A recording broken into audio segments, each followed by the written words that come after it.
যেতিয়ালৈকে আমি হিন্দু বাংলাদেশী বিৰোধ কৰি আছিলো, মাৰোৱাৰী মানুহৰ বিৰোধ কৰি আছিলো, বেংগলী মানুহৰ বিৰোধ কৰি আছিলো, বিহাৰী মানুহৰ বিৰোধ কৰি আছিলো, তেতিয়ালৈকে আমি জাতীয়তাবাদী। আৰু যোনদিনাই আমি মুছলমান বাংলাদেশী বিৰোধ কৰিলো, আমি সেইদিনা সাম্প্ৰদায়িক। এইবোৰ কথাবোৰ নচলিব, একদম স্পষ্ট কৰি দিছো। যদি শিৱসাগৰ জ্বলে, জ্বলিব। চলিহা ডাঙৰীয়া ঠিকে কৈছে। সাম্প্ৰদায়িক ৰাজনীতি কোনে কৰে? অতীজৰ পৰা কোনে কৰি আহিছে? এই কংগ্ৰেছে নহয় জানো? এতিয়া বদনাম দিব বিচাৰে আনক সাম্প্ৰদায়িক ৰাজনীতি কৰিছে বুলি। কাৰণ কেলে কেন্দ্ৰত সেই চৰকাৰ পৰা নাই যে, আৰু চিঞৰ বাখৰ কৰি মৰিছে, লাভ নাই। ভাৰতৰ হকে, অসমৰ হকে যেতিয়া নেকি কাম নকৰিব, এইবিলাক চিঞৰি বাখৰি লাভ নাই। আমাৰ শৃংখল চলিহাৰ দৰে ঠিকেই কৈছে। যেতিয়া নেকি আমাৰ হিন্দু বাংলাদেশীসকলক বা মাৰোৱাৰীসকলক বিৰুদ্ধে যদি মাত মাতে, তেতিয়া ঠিক থাকে। যেতিয়া নেকি মিয়া বাংলাদেশীৰ বিৰুদ্ধে মাত মাতিলে সাম্প্ৰদায়িক। কোনে কৈছে গম পাইছে নহয়? ইয়াত আছে ৰাইজৰ দল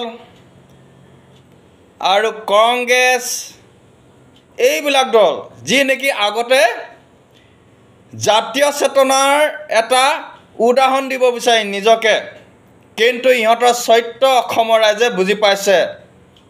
ইহঁতৰ যে জাতিৰ কাৰণে অসমৰ হকে কিমান কান্দে।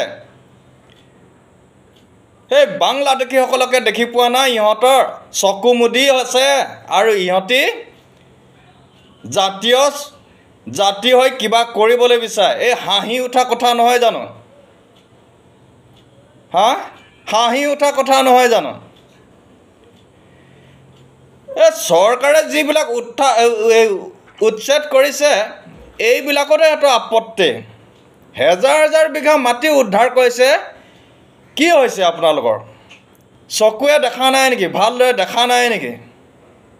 মানে সেই বাংলাদেশীসকলক দিলে মানে ভাল, সেই আদানী আম্বানীক দিলে মানে বেয়া। আমাক উদ্যোগ লাগে, আদানী আম্বানী জয়ে হওক লাগে। আমাক উদ্যোগ লাগে, অসমত যিয়ে আহক লাগে। আমাৰ কমেণ্টতো আহি কৈ থাকে, এখিনি আছে, এই ভিডিঅ'টো হয়তো চাব। দেখা নাই নেকি চৰকাৰে বোলে আদানী আম্বানীক মাটি দি আছে বোলে? দিব লাগে, দি থাকক, কি কথা আছে?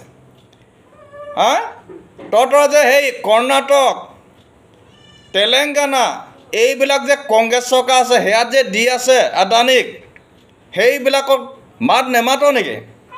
আৰু অসমত এই আদানী আম্বানীক দিলে বেয়া হয়? আমাক উদ্যোগ লাগে, আমাৰ যিবিলাক নিবনুৱা সমস্যা আছে সেইবিলাক সমাধান লাগে। তহঁতক কি লাগে? এই কংগ্ৰেছীকেইটাক অকল নিজৰ পকেট গৰম কৰিবলৈ লাগে, নহয় জানো? আৰু কাম নাই। ভালদৰে হেঁকা দিব এই ছাব্বিছত।